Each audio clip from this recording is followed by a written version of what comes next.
What's up, guys? It's Roger Molina here. I'm going to show you sewing updos today, which is how to put the hair up with a needle and thread. And then I'm going to add some Avant Garde twist to it just to make it fun because feeling inspired today and feeling a little weird. So we're going to do some set.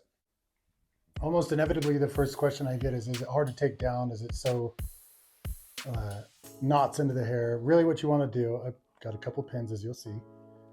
What you want to do is have a couple bases where it kind of all accumulates and gathers, boop, so that you can cut like 5 strings and get it all to fall apart at once.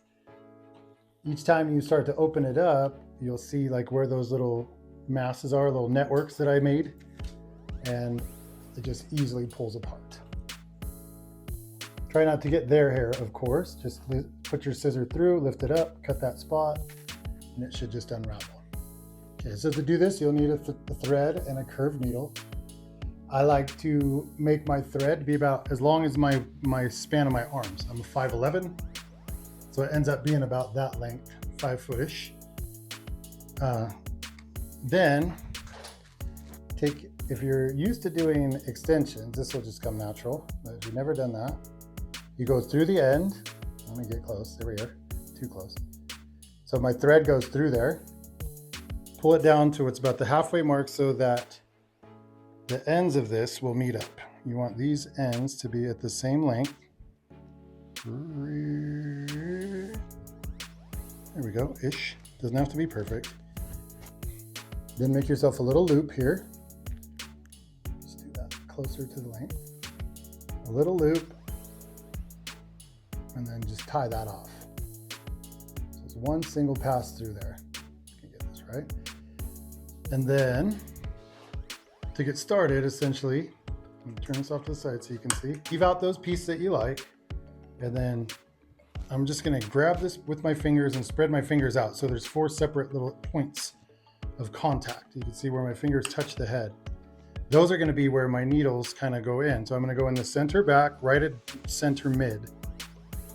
Needle goes through and comes out by my finger, passes across the scalp, meaning it's up close to the scalp. Then take your loop and split it and just pass your needle through the loop. So that will seal onto that first pass. Then I go into the middle again and out by where my finger is. So each time I'm kind of passing over the hair that's coming up in between where my fingers were, and that becomes my texture. So I don't want it necessarily to go super flat, right? I want it to still have all the texture, look loose, look natural. So I pass out where my fingers are, but I leave those individual, I'm gonna call them pleats, where my fingers were. So again, going down to the middle, working myself down to where my finger was anchored at the scalp, and pulling out there. So that's the left side. It's kind of gathered, brought back. Keep the tension on that. And then when we pass to this opposite side, you essentially do the same thing, but I want to evolve this a little bit for you. So you can use this to kind of arrange the hair in different ways too. So what I did before was just grab it with my fingers, and I would just pass it from the center, go down to the scalp, come out where my finger indentations are. And if I do it like that, it will just continue to pull it in the same way. But what if a piece gets saggy? You ever like get a piece that gets heavy, or you just didn't grab it right and now it won't hold? The best way to get a hold of that with this technique is to still go into the middle like you were, but instead of coming out right here by my finger, I'm gonna pass really, really, really far down the scalp.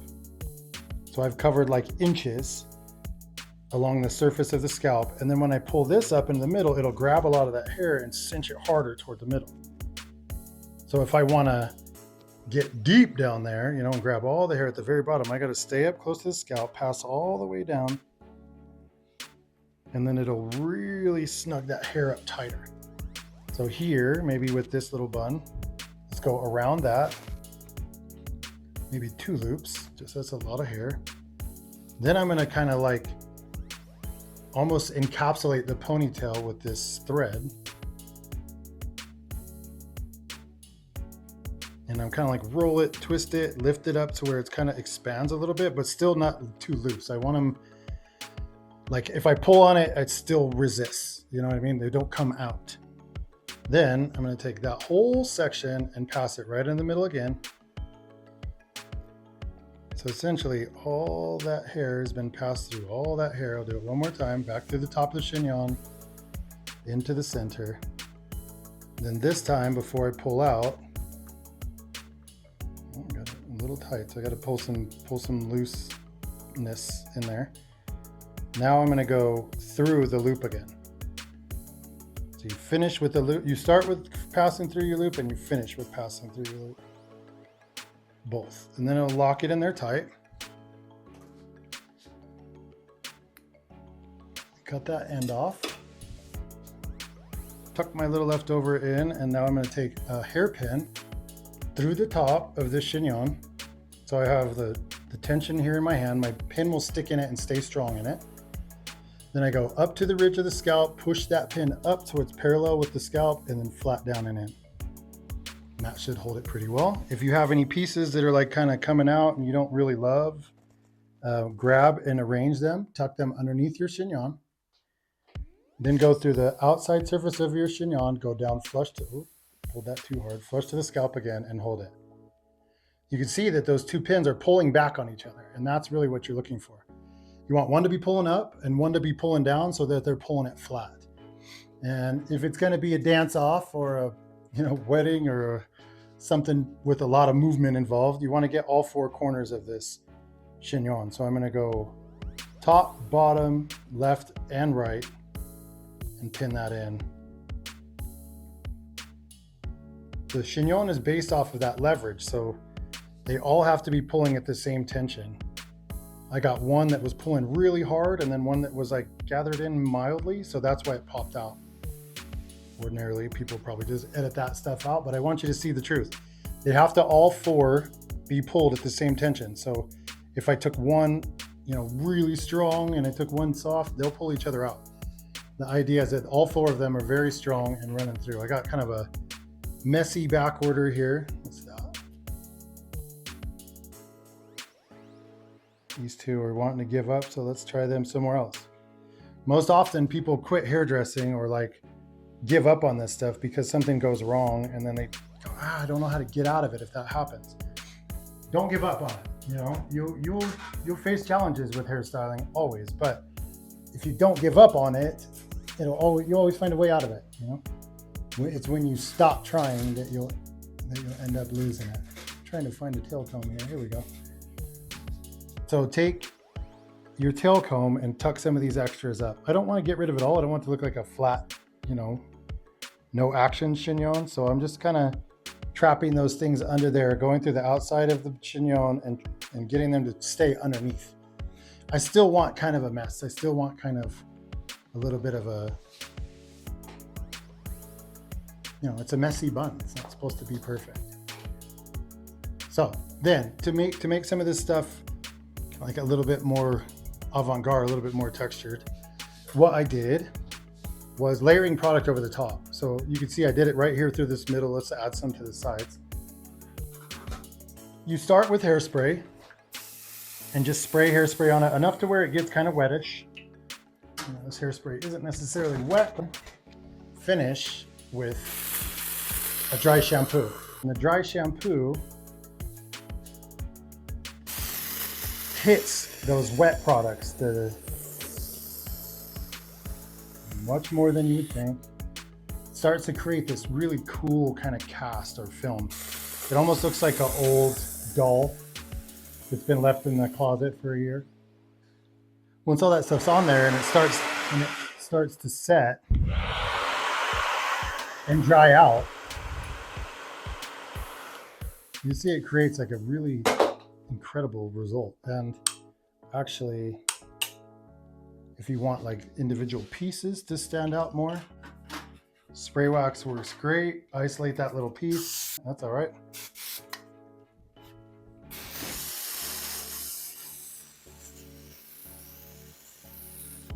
You could really get those pieces to start to react in a different way. Of course, it would be a massive amount of product on there to get this done. Okay, getting a little bit weirder, but I'm gonna take a comb. I got this big Sam Villa comb and a sticker, and I made a face shield out of that, and I'm gonna use the ridges of this. I got spray wax first, so now I can't get the face, it's just spray in the hair. Set that down, grab a dry shampoo.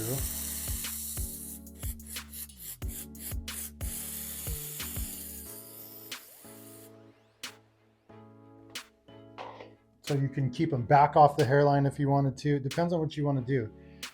But what I was thinking about is, this is actually a cool trick. Like if you got a model set up and you ever got to shoot and you think you're going to be working on like done beautiful hair color, but then you see the person and you're like, oh, they need to do hair color, dude, pretty bad. But there's no time. It's like you're shooting now. It happens a lot when you're using people to volunteer for you. And I'm going to keep working this like heavier. So you can see now those beads appearing. Maybe you can't. Let me just like get as close as humanly possible. There they are. There's like these beads that show up. Oh, I touched one. No! But freeze them with the dry shampoo. And the beads actually end up making like little sculptures. And then when that dries more,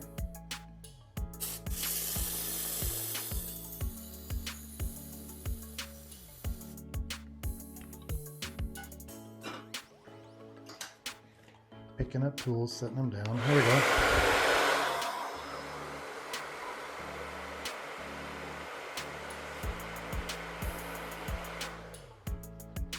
You get this really cool kind of bizarre reflection. And I'm going to grab a UV light so you can see this. Hold on. Okay, so this is all the lights. This is just like ambient light coming in from above, from the window, and also a little bit of like a ceiling light, but none of my lighting. There's like all 6 of my lights turned off. But the UV light we have going through, and you can see where it's actually really sharply reflecting. It reflects really sharp off of where the ridges are. So the UV light will pick that up differently. So when you combine that with all the other types of light, what ends up looking like, la la la la, you really, it shows more definition off of those specific spots, because not all light bounces off of everything, right? So like where it's wet, the light would reflect the most. You imagine like light shining on a pond or light shining on like a desert floor. Like it still reflects light, but it absorbs a lot of it. And where it's wettest, where those little beads are, and they're still dry, that's probably like a good time to stick some more dry shampoo to them, or they're still wet, kind of not dry yet.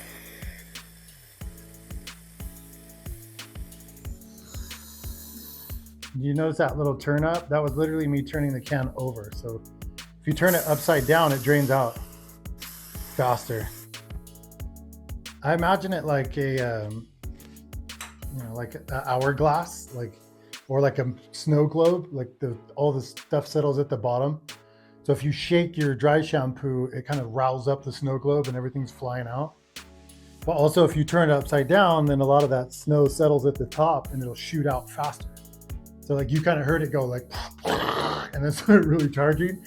That's when you flip it upside down, because all the snow hits at once. So use it to just play and have fun, use it to like define lines, define characters. Use it like I can block off areas and go above or below. Think about like weird tricks that you could do to create like diversity in it, like block a whole area and try to whiten the top, whiten the front. A lot of times I use it as a utility to try to change hair color that I just don't like. Like you ever get hair up and you look at it and you go like, yeah, but this spot's bad, or this spot's bad, or like maybe the mannequin has something funny on it. Like dream up ways to just cheat, dude. And don't be so literal about it. Maybe you could like even stencil something onto the face. If things aren't working, try something else, like try patterns that you have. Like maybe we could just distract like this. I mean, don't do that to a human because it's going to burn. But in my world, I work a lot here on mannequins, and like, it doesn't always have to be products from a bottle. You could do like different patterns, different designs. Again, I won't say that if you spray that right onto skin, it will hurt like that. But look at how cool the comb made this weird, like elaborate pattern. This isn't really to like make something that you could copy or do it exactly like that. I really just want you to get ideas and dream up things. A lot of makeup artists, they do so much beautiful like stencil work when it comes to like all the new ways to do makeup. There's all these machines and gadgets and things. So there's 1,000 different ways that you could create and make something fun. So dream up stuff, play, have fun, get weird. Check it out, like the tools that we used, the little extra ones. I used a 1/2-inch iron, used a big comb to kind of create the textures in between. But mostly this one's about having fun and playing. And the message really is that, to get weird and try stuff that you haven't tried. Invigorate the soul, invigorate the spirit. It's your button that you push when you feel like giving up, is to actually do more. And not more like work, more clients, but more love. And do something that's like, that's weird, I love that, that was fun. Cool. So thank you very much. Thank you, Sam Villa. Thank you everybody watching. Tag a friend, send it to a homie, young one or old,